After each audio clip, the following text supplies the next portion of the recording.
Diccionario Vivícola, una producción del canal B-Music Enterprise y Arte Global Internacional. Aguijón en la carne. La palabra griega escólogos aparece en el griego clásico en referencia a una estaca o asta pilosa de madera utilizada para empalar. En el griego helenístico se mencionan las variantes aguijón y astilla. La mayoría de las referencias en el Nuevo Testamento y los papiros se traducen aguijón, astilla o esquiria, celso y eustaquio. Opositores teológicos de orígenes que utilizaron escólogos para referirse de manera derogatoria a la cruz. Dado que los falsos maestros de Corinto declararon haber recibido revelación divina, Pablo compartió su visión del tercer cielo, como prueba milagrosa de su llamamiento apostólico. La relación que recibió Pablo fue equilibrada mediante un aguijón en la carne, 2 Corintios 12, versículo 7. En esa época, las dolencias físicas eran un problema constante. Por consiguiente, la mayoría de los padres de la iglesia consideraban que la aflicción de Pablo era un doloroso problema físico crónico o una persecución continua. En la Edad Media, aguijón se interpretaba como una tentación carnal. La Vulgata apoyaba la idea de que el aguijón se refería a una tentación sexual. Durante la Reforma, Lutero y Calvino la rechazaron. Calvino interpretaba que si aguijón en la carne consistía en una variedad de tentaciones físicas y espirituales, Lutero lo interpretó como enfermedad física. Existen 4 teorías modernas sobre el aguijón en la carne de Pablo. La más común, basada en una posible relación con la enfermedad física de Pablo, mencionada en Gálatas 4:13, sostiene que se trata de algún tipo de enfermedad física recurrente, posiblemente malaria. Según lo expresado en Gálatas 4, del 13 al 15, donde Pablo confirma que si hubieran podido, los gálatas le habrían dado sus ojos. Algunos sostienen que padecía una enfermedad ocular, oftalmía. Además, en Gálatas del 6 al 11, Pablo indica que escribía en letras grandes, algo lógico para una persona con problemas de visión. Una tercera teoría habitual es que el aguijón se refiere al dolor y la angustia causados por la falta de fe de los judíos, Romanos del 9, del 1 al 3. La cuarta teoría se refiere a un mensajero de Satanás, más que una dolencia física, que actuaba como juicio redentor de Dios para manifestarlo humilde. Otras teorías suponen que el aguijón se refiere a histeria, hipocondría, cálculos biliares, gota, reumatismo, ciática, gastritis, lepra, pediculosis, sordera, infección dental, neurastenia, discapacidad del habla y remordimiento por perseguir a la iglesia. Águila. El término águila se refiere a varias aves de presa de gran tamaño, más activas durante el día que durante la noche. El término hebreo traducción águila, nether, a veces también se traduce buitre. La envergadura de las alas del águila, el ave voladora más grande de Palestina, puede alcanzar 2.5 metros, 8 pies o más. El águila palestina construye enormes nidos con ramas sobre las grietas rocosas de las montañas. Por ser una de las aves más majestuosas, ocupa un lugar prominente en la Biblia, pero figura en la lista de aves impuras. Los escritores del Antiguo Testamento observaron el raudo movimiento del águila, el poder y la majestuosidad de su vuelo, y el cuidado de esta ave hacia su cría. En el mundo antiguo, el águila o el buitre se asociaban frecuentemente con la deidad. Los escritores proféticos y apocalípticos elegían este pájaro para representar un papel figurado o simbólico. Se usa el águila para representar el cuidado y la protección divinos. En estos países se describe a Dios como un padre amoroso que redime y protege a su pueblo, así como el águila cuida a sus polluelos. Aguja, instrumento pequeño y delgado para coser. Presenta un ojo o agujero en un extremo por donde se traspasa el hilo. Las agujas que se utilizaban en la época del Nuevo Testamento eran de tamaño similar a las que usamos en el presente, exceptuando las más pequeñas que existen en la actualidad. En la mayoría de los casos eran de bronce, aunque también se usaban algunas de hueso o de marfil. La enseñanza de Jesús acerca de que es más fácil pasar un camello por el ojo de una aguja que entrar un rico en el reino de los cielos ilustra lo imposible que resulta que un rico sea salvo sin la intercesión de Dios, quien obra lo imposible. Algunos maestros griegos posteriores utilizan soga para camello, camelón. Este intento de suavizar la agudeza de la expresión de Jesús va en contra del contexto. El uso de la frase el ojo de una aguja en relación con una puerta de Jerusalén es una ficción interpretativa cuyo objeto es hacer que la palabra de Jesús sea más aceptable. Dicha puerta no existe. Agur, nombre de persona que significa trabajador contratado. Ahara, nombre correspondiente a Hirán. Ajergel, nombre de persona con significado desconocido. Ahasbai, padre de un líder del ejército de David. Está en 2 Samuel 23, versículo 34. Aparentemente era oriundo de Maca. Ahastari, nombre de persona y de nación que significa reino. Miembro de la tribu de Judá y de la familia de Caleb. Primera de Crónicas, versículo 4 al 6. Como sucede en muchas genealogías bíblicas, la forma de la palabra indica tanto un grupo político como también el antepasado. Se desconocen otros datos de la persona y de la nación. Ahava, río de Babilonia y ciudad ubicada junto al río donde Esdras reunió a los judíos para regresar a Jerusalén desde el exilio. Ahava probablemente está ubicada cerca de la ciudad de Babilonia, pero se desconoce el sitio exacto.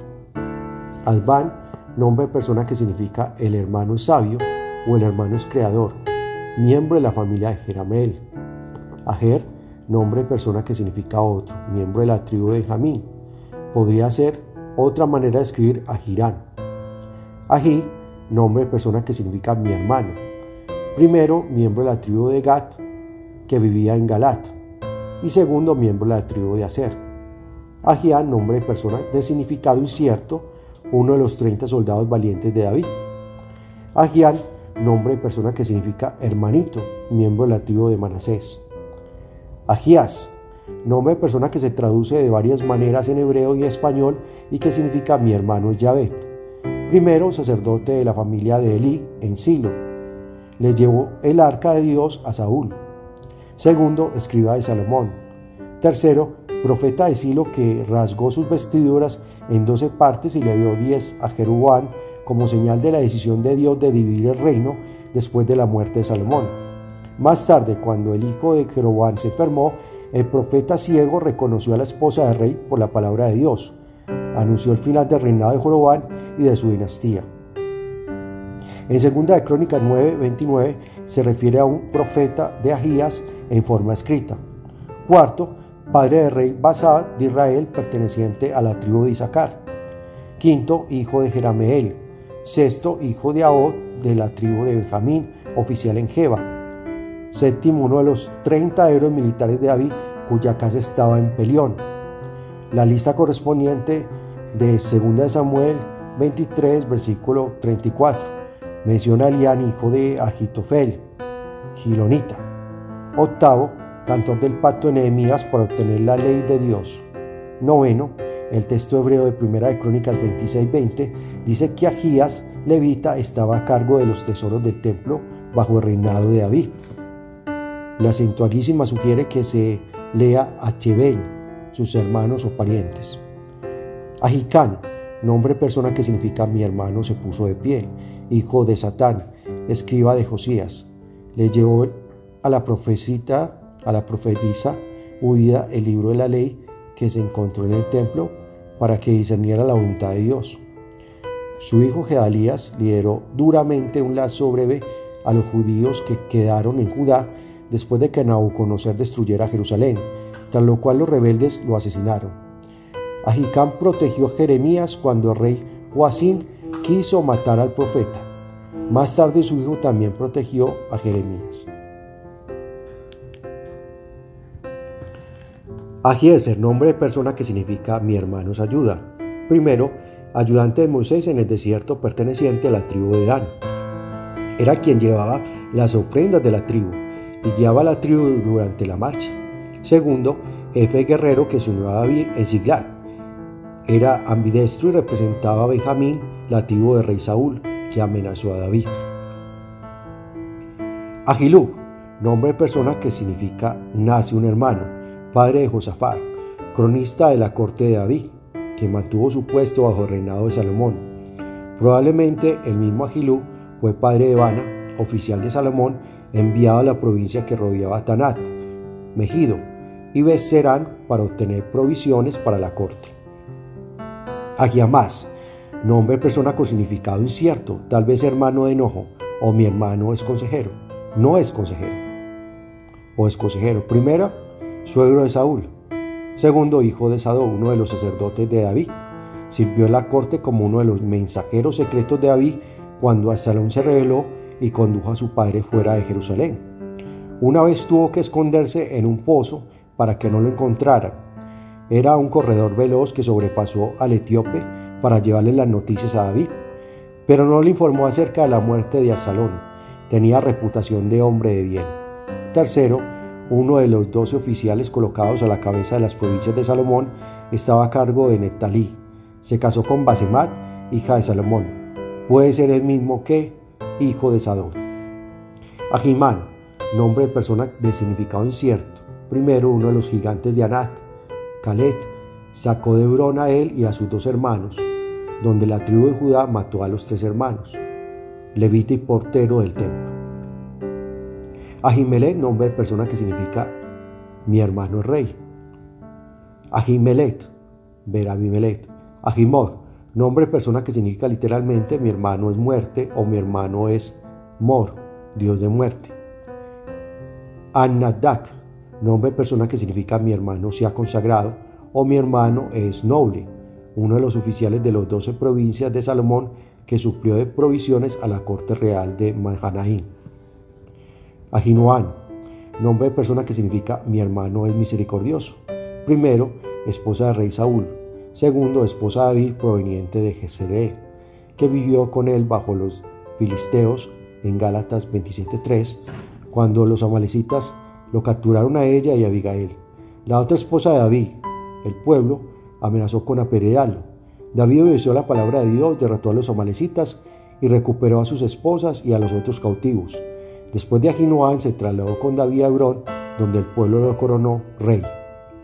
Le dio a David el primer hijo. Ahio, nombre de persona que significa mi hermano es Yabet, primero hijo de Abinabac, en cuya casa se detuvo el arca del pacto, junto con su hermano.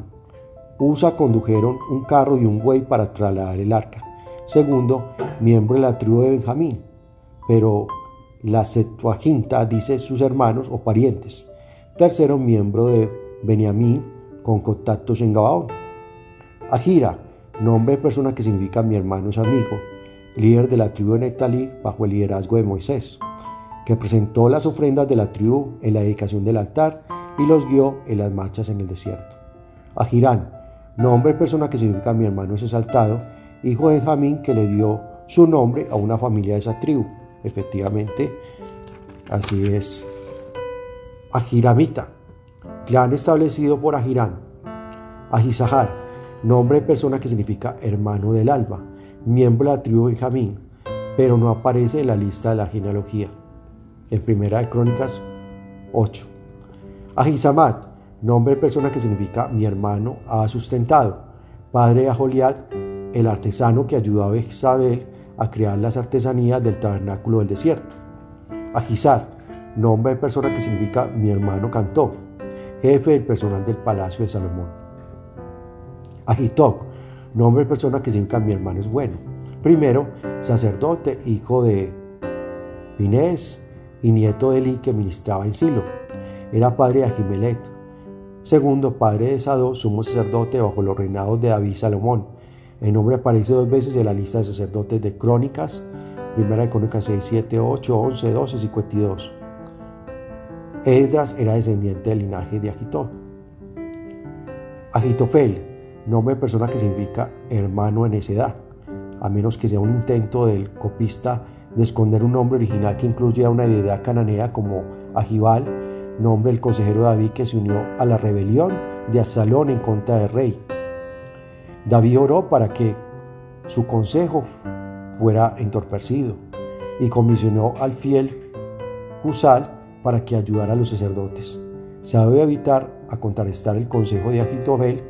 Este aconsejó a Absalón que tomara las concubinas de sus padres para demostrar de esa manera que su rebelión era verdadera.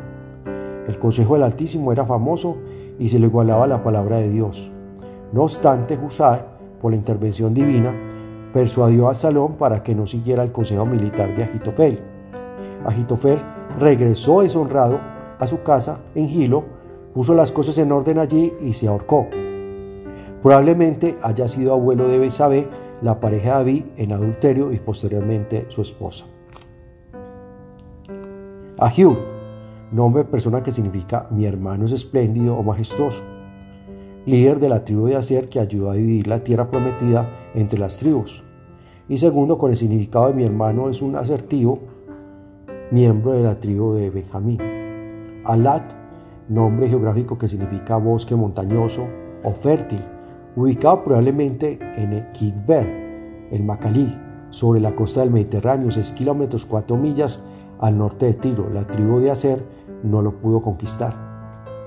Al-Laí, nombre de persona que significa un hermano para mí, quizás una forma abreviada de Agilia, el hermano es mi Dios. Otros lo interpretan como una interjección que significa ojalá. Primero, miembro de la familia de Jerameel. Su padre fue Sesán. Se dice que Sesán no tuvo hijos varones, sino solamente hijas. Esto hace que Agiail sea una hija de Sesán o que forme parte de un texto hebreo que se halla incompleto debido a errores de copista. Algunos identifican a Alat con el nieto de Sesán, Atán, Alán. Otros creen que Sesán cambió el nombre a su siervo Jarfa por Agial cuando lo convirtió en su yerno. No se ha ofrecido ninguna respuesta cierta a la identidad de Agilar. Segundo, padre de un soldado valiente de David. Ahoa, nombre de persona de significado incierto, nieto de Benjamín. Primera de Crónicas 8:4. Aunque las listas y evidencias de traducciones anteriores probablemente indican que el nombre original era Ahías. Ahojita, nombre de una familia y figuras militares de esa familia o lugar se convirtieron en líderes militares en la época de David y Salomón. Ahola, nombre de persona que significa morador de tiendas, nombre de mujer que empleó Ezequiel para describir a Samaria. Ahora Ahola y su hermana Aholiba, Jerusalén, se presentaban como prostitutas asociadas con distintos nombres, otras naciones. El significado evidente es el adulterio espiritual contra Dios, quien declaró por medio del profeta que Samaria finalmente sería entregada en manos de su amante. Asiria.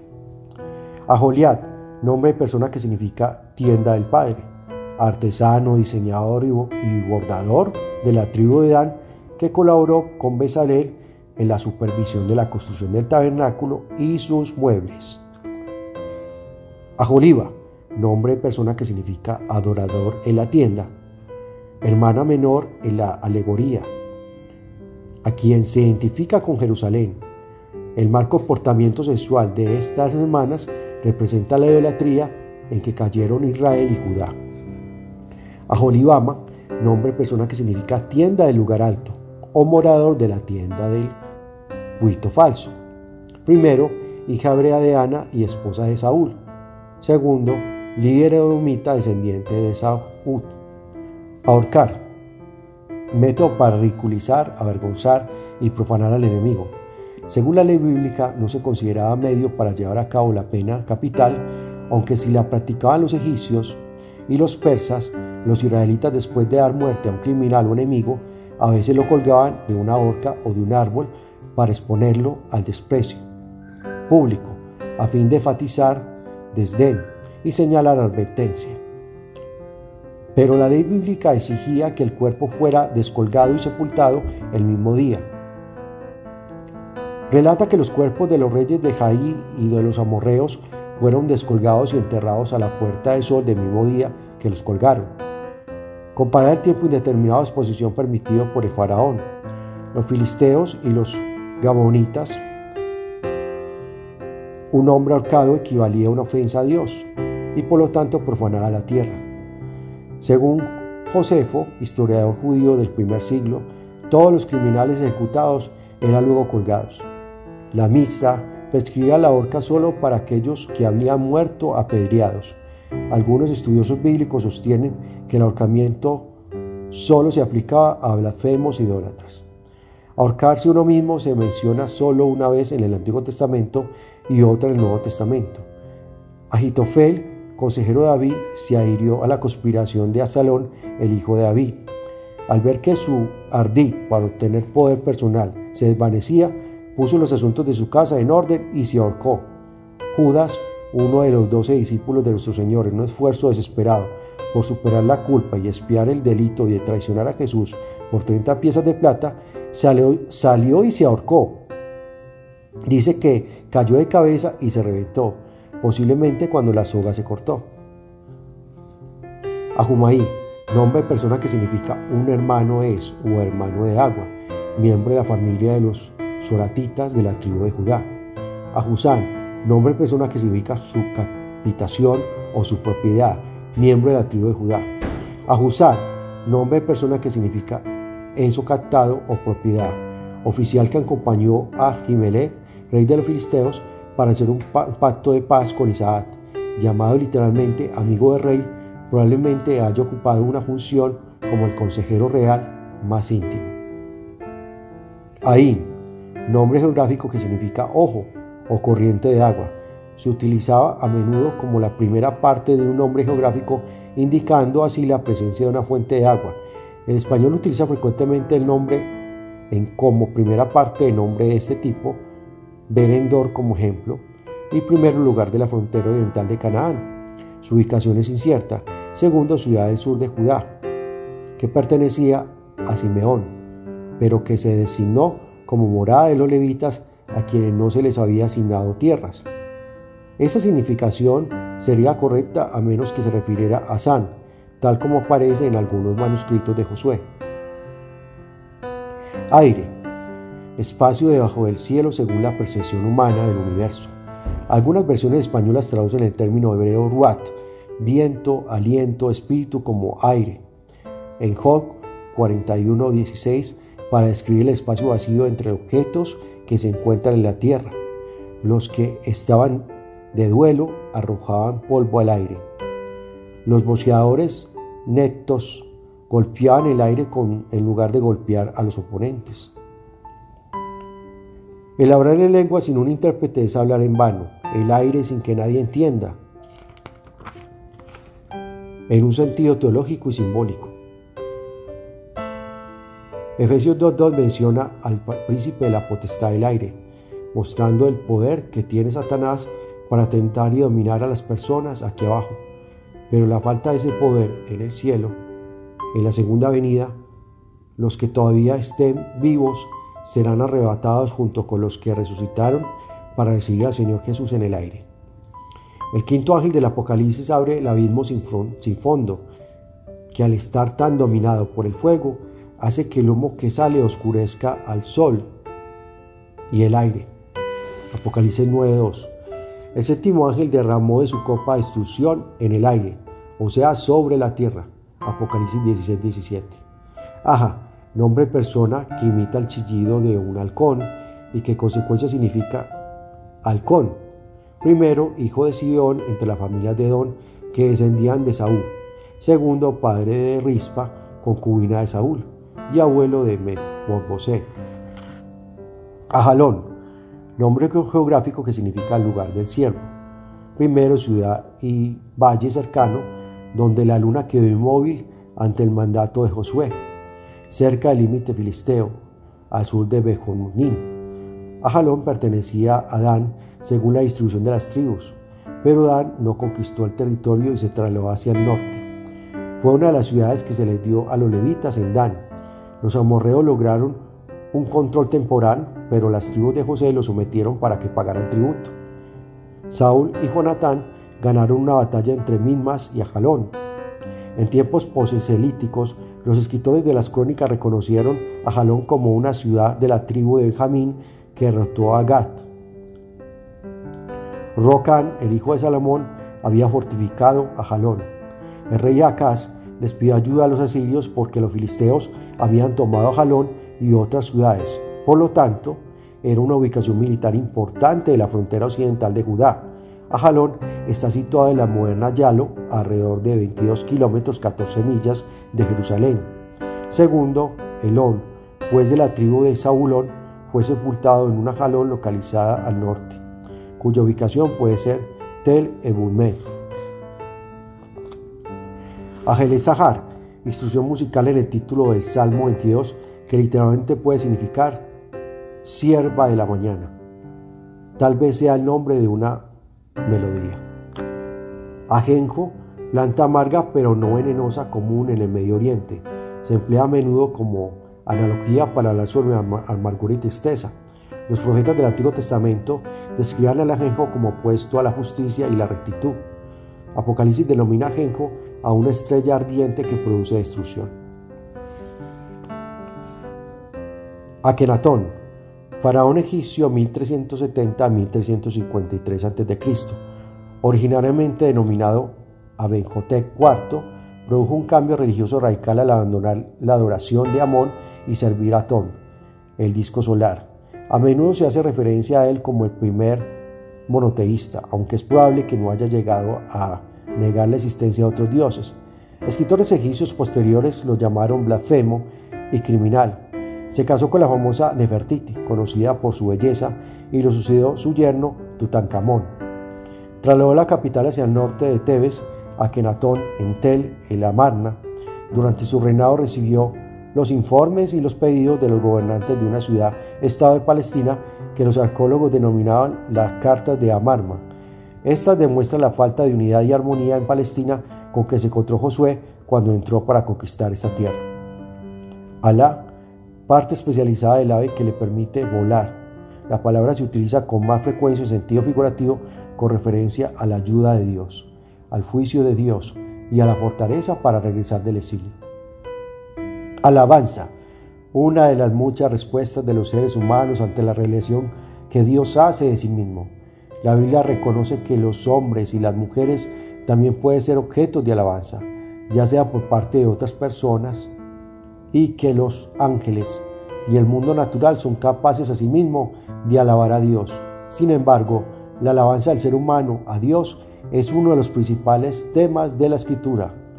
Alabanza proviene de una palabra en latín que significa valorar o apreciar. Por lo tanto, alabar a Dios es proclamar su mérito o valor. En la Biblia hay muchos términos para expresar este concepto, entre los que se incluyen gloria, bendición, acción de gracias y aleluya. Este último es una transliteración del hebreo de la palabra alabar al Señor. Las modalidades de alabanza son muchas, incluyendo la ofrenda de sacrificios, los movimientos físicos, el silencio y la meditación, el testimonio y una vida santa. Sin embargo, la alabanza está casi invariablemente ligada a la música, tanto instrumental como en especial vocal. Las canciones bíblicas de alabanza abarcan desde estallidos personales y más o menos espontáneos de acciones de gracias por algún acto redentor de Dios, hasta salmos e himnos formales adaptados para la adoración grupal en el templo. Mientras que la Biblia contiene frecuentes mandamientos para que la gente alabe a Dios, también hay advertencias ocasionales acerca de la calidad de esta alabanza. Debe originarse en el corazón y no tiene que convertirse en un espectáculo meramente externo. La alabanza grupal se debe llevar a cabo de manera ordenada. La alabanza también está firmemente ligada a la vida cotidiana de un individuo. Alabastro, minerales y metales. Alamelet, nombre geográfico que significa encina de rey o árbol real santo. Ciudad limítrofe de Aser, cuya ubicación específica se desconoce. Alamet, de Alemet, álamo de plantas. Alamot, indicación musical que significa literalmente según o conforme a una joven mujer. Aparentemente esto significa que se trata de una melodía para una voz aguda, una canción para una soprano. Alarma, señal que se daba gritando o ejecutando un instrumento. El término hebreo terum significa literalmente grito, pero se utilizaban instrumentos musicales como las trompetas de número 10 del 1 al 10, la alarma llamada a la comunidad del desierto para que marchara, número 10 del 5 al 6. La alarma era un sonido de trompeta especialmente e inespecífico, ya que los instrumentos se podían hacer sonar sin que correspondiera a la alarma para iniciar la marcha. Más tarde la alarma llamaba a Israel para la batalla y le recordaba acerca de la presencia de Dios junto a sus ejércitos. La alarma se hacía sonar contra el enemigo del pueblo de Dios. Josué 6 describe un sistema de alarma diferente. Los sacerdotes marchaban con cuerpo e instrumentos distintos a las trompetas y el pueblo emitía un grito fuerte o alarma, terugán, antes de la milagrosa obra de Dios. La trompeta también se utilizaba para hacer sonar la alarma en un día religioso especial. Israel elevaría un grito de júbilo. La alarma no siempre traía gozo. Las que anunciaban que el enemigo se acercaba para la guerra producía estremecimiento, tristeza y temor. No obstante, el mayor temor debería sobrevenir cuando Dios haga sonar la alarma para su día. Alba, aparición de la primera luz del día cuando sale el sol. Job 3:9 menciona que las estrellas permanecen visibles al alba. Se usa en sentido literal para referirse al comienzo del día. En Mateo 4:16 se hace referencia a la figura del alba mencionada en Isaías 9:2 al 3 como una representación de la nueva era de esperanza y promesa que trajo Jesús. Albañiles canteros, obreros de la construcción que empleaban ladrillo o piedra. La primera vez que aparece el albañil profesional en la Biblia es en la época de David, aunque ya para ese tiempo el oficio era sumamente antiguo y desarrollado en Egipto. La Biblia sugiere que durante el reinado de David, ningún israelita era experto como cantero, albañil, carpintero ni constructor. David dependía del rey de Tiro para la provisión de canteros. Probablemente durante el reinado de Salomón los israelitas hayan comenzado a desempeñar este oficio. Es posible que los canteros fueran miembros de una asociación gremial o mercantil, tal como sucedía con otros comerciantes. Dichas asociaciones eran fundamentalmente organizaciones sociales.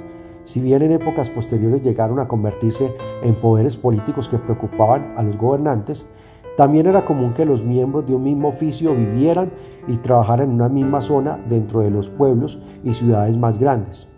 La albañilería decorativa o con losa no se utilizaba comúnmente en viviendas particulares.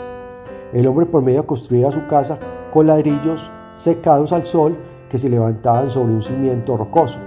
Por esta razón, las referencias bíblicas a albañiles aluden a obras públicas. La piedra caliza era fundamentalmente para edificar en zonas montañosas. Era fácil de cortar y se endurecía al exponerla al sol. La piedra se separaba de su base con cuñas de madera que se lizaban a través de ranuras triangulares que seguían la línea del corte. Estas cuñas se embebenían en agua y a medida que se expandían, la fuerza cortaba la piedra se golpeaba con martillos, punzones y cinceles y se decoraba restregándola con arenisca. Los bloques podían estar tan perfectamente encuadrados y lustrados que era imposible insertar una navaja entre las juntas. Los canteros que empleaba Herodes cortaban bloques de piedra caliza de 14 metros 46 pies de largo y 3 metros 10 pies de ancho y 3 metros 10 pies de alto de canteras que se hallaban aproximadamente a 800 metros, media milla del lugar donde se colocaban al frente del monte del templo. Aldaba, ver manecillas, aldea. El Antiguo Testamento hace una distinción entre ciudad y pueblo o aldea. La ciudad generalmente estaba amurallada y era mucho más grande, mientras que la aldea se caracterizaba por no tener muro y las casas comúnmente consistían en un solo cuarto. La aldea tenía un gobierno poco organizado o ninguno en absoluto. La arqueología ha descubierto aldeas israelitas construidas en forma circular donde las paredes de las casas se unían para formar el único sistema de defensa y en el medio se dejaba un espacio comunitario abierto. Muchas aldeas tenían entre 20 y 30 casas. El ganado se guardaba en el espacio abierto interno donde se almacenaba el grano. El trabajo principal de las aldeas era la agricultura. Además se realizaban artesanías pequeñas, generalmente tenían una era para la labor de las cosechas. A menudo los pastores se reunían alrededor de las aldeas. Las tierras de pastura se consideraban posesión de la aldea. Aleph, primera letra del alfabeto o alefato hebreo, encabezado de Salmos 119 del 1 al 8, donde cada versículo comienza con dicha letra. Alegoría, recurso literario en el que se utiliza una historia o una narración para transmitir verdades acerca de la realidad. El término alegoría proviene de dos palabras griegas, ala, otro, y agorero, proclamar. Una alegoría comunica algo además de su sentido literal. Alegoría a veces se define como una metáfora extendida. Cicerón consideraba la alegoría como una corriente continua de metáforas. Una interpretación alegórica consiste en la lectura de un texto con la idea de descubrir significados no literales. Tales interpretaciones son legítimas cuando es evidente que el texto es una alegoría. Por ejemplo, Juan Bunyan escribió El progreso del peregrino como una alegoría. Por lo tanto, la interpretación alegórica no solo es legítima, sino que es necesaria para entender la obra de Bullary. Aplicar la interpretación alegórica a textos que no son alegorías es malinterpretar su contenido. En el trasfondo, la interpretación alegórica se puede hallar entre los griegos antiguos que leían escritos de Homero y otras historias épicas considerándolas alegorías. Platón intenta transmitir verdades importantes acerca del conocimiento de la alegoría de la cueva, que aparece en el libro séptimo de la República.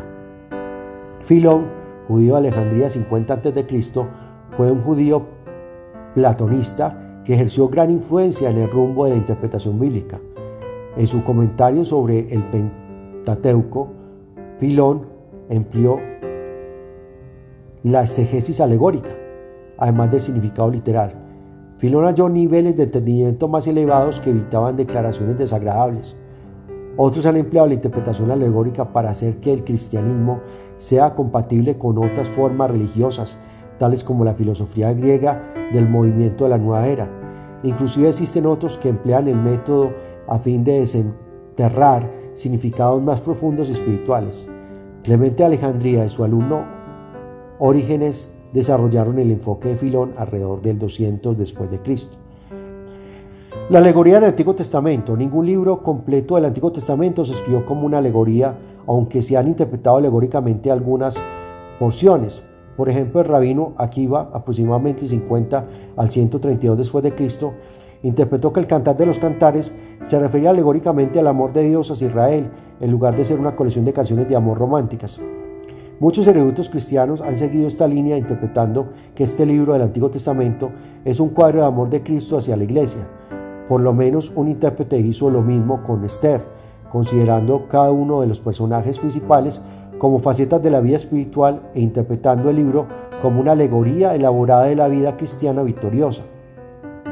Filón aplicó la interpretación alegórica a muchas porciones del Antiguo Testamento con el propósito de defender las enseñanzas bíblicas en lugares donde parecía estar en conflicto con los conocimientos filosóficos de su época. No obstante, los judíos defensores de la alegoría, incluyendo Filón, nunca abandonaron completamente el significado histórico de las Escrituras.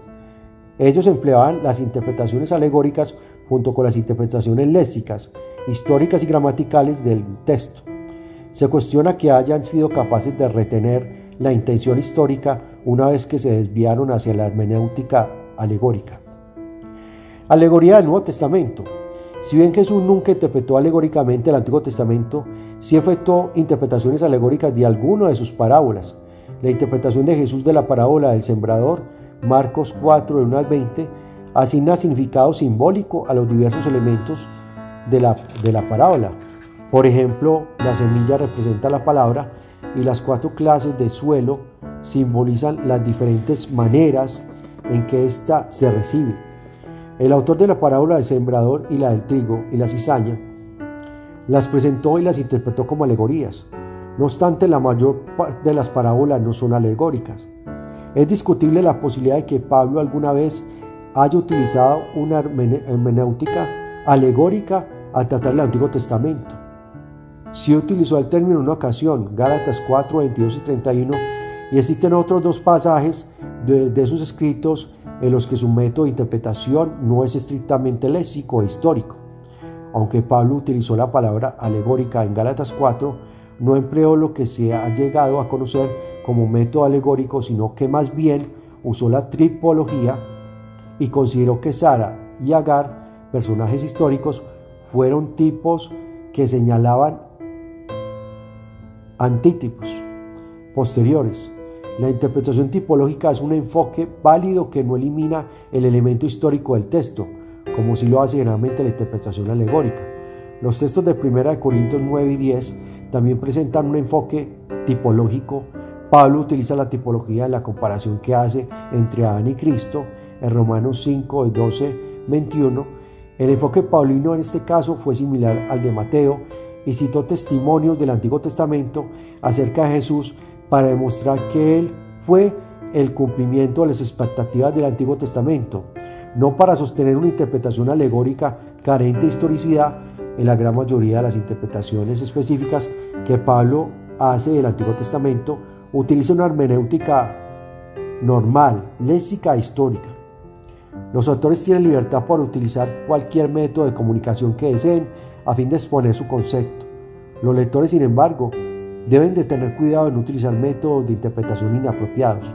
Las interpretaciones alegóricas de pasajes que no son alegóricos pueden parecer útiles, espirituales y teológicamente significativas. No obstante, tales enfoques distorsionaban el significado del pasaje en cuestión y hacen que su significado se halle sujeto a los intereses y prejuicios del intérprete, tal como dijo Lutero en una ocasión en relación a la hermenéutica alegórica. El texto se convierte en una nariz de narijera, una nariz de cera, a la que se le puede dar forma y manipular de cualquier manera que desee el intérprete. En este enfoque, el intérprete ya no intenta descubrir el significado que el autor le dio al texto, sino que realmente está tratando de crear su propio sentido para reemplazar al del autor. Alejandría, capital de Egipto desde el 330 a.C., fundada por Alejandro Magno como un destacado centro académico y cultural griego. Fue designada como principal puerto de Egipto en el extremo occidental del delta del Nilo. Edificada en una península separada el mar Mediterráneo del lago Mare Otis, una carretera elevada, Epastadión o 7 estadios, conectaba la península con la isla de Faros y dividía el puerto. El faro del lugar se avistaba a kilómetros de distancia a una altura de más de 120 metros, 400 pies, y actualmente se lo recuerda como una de las 7 maravillas del mundo. La ciudad está dividida en sectores con un barrio básicamente judío, el área real, la Neápolis y una necrópolis hacia el extremo occidental. La ciudad era famosa por sus actividades culturales y académicas. La biblioteca más excelente del mundo antiguo, con más de 500.000 volúmenes, atraía a muchos eruditos. El museo completaba la biblioteca como centro de adoración para las musas, diosas de la música, la danza y las letras. Se convirtió en el centro más importante del judaísmo fuera de Jerusalén. Rabinos judíos se reunieron en Alejandría para producir la Septuaginta, traducción griega del Antiguo Testamento. Trabajaban allí filósofos y matemáticos griegos tales como Euclidio, Aristarco y Erastófanes. Octavio la incorporó al Imperio Romano alrededor de 30 a.C. Inmediatamente ocupó el segundo lugar en importancia después de Roma. Su importancia declinó alrededor del 100 después de Cristo. Los judíos educados de Alejandría contendieron con Esteban. Apolos, el gran orador cristiano, era de Alejandría, y Pablo navegó en barcos de ese puerto. Aunque los cristianos padecieron persecución en ese lugar, también produjeron una escuela con personajes destacados como Clemente de Orígenes. La escuela fue conocida por un enfoque alegórico de las Escrituras. Alejandro. 5 nombres del Nuevo Testamento que corresponden al hijo de Simón de Cirene, a un pariente de Anas, a un judío de Efeso, a un falso maestro y a un caldetero. Estos dos últimos podrían ser la misma persona. Alejandro Magno sucedió a su padre como rey de Macedonia y conquistó rápidamente el imperio persa. Alejandro Magno, 356 a 323 a.C., fue uno de los líderes militares más grandiosos de la historia. Su padre era Felipe de Macedón, rey de una región de Grecia conocida como Macedonia. Cuando Alejandro tenía 20 años, 336 a.C., su padre fue asesinado y él se convirtió en rey. Este rey joven y ambicioso comenzó inmediatamente a hacer planes para conquistar Persia. Este había extendido su imperio hasta Asia Menor, la actual Turquía. En el 334 a.C., Alejandro guió sus tropas y entró en Asia Menor, donde obtuvo una serie de victorias sobre los persas. Continuó su marcha militar victoriosa hasta Siria y Egipto, luego de las victorias que tuvo en esos lugares, y guió a sus tropas hasta Persia, Media y siguiendo hacia el este hasta la parte norte de la India. Regresó a Babilonia, donde murió en el 323 a.C. a los 33 años. El legado más perdurable de Alejandro fue la propagación de la cultura griega. En todos los lugares donde se dirigió trato de inculcar dicha cultura, aunque no se lo menciona directamente en la Biblia, la cultura que él introdujo en Palestina afectó en gran manera al mundo bíblico, especialmente durante el periodo intertestamentario. Su imperio es uno de los 2 elementos del trasfondo histórico de Daniel. Aleluya, exclamación de alabanza que aparece a menudo en el libro de los Salmos y significa alabad a Yahvé. A veces los Salmos 146 y 150 en particular reciben el nombre de Salmos de Aleluya. En todo el Salterio, Dios recibe alabanza por su poder, sabiduría, bendiciones y por la liberación de su pueblo.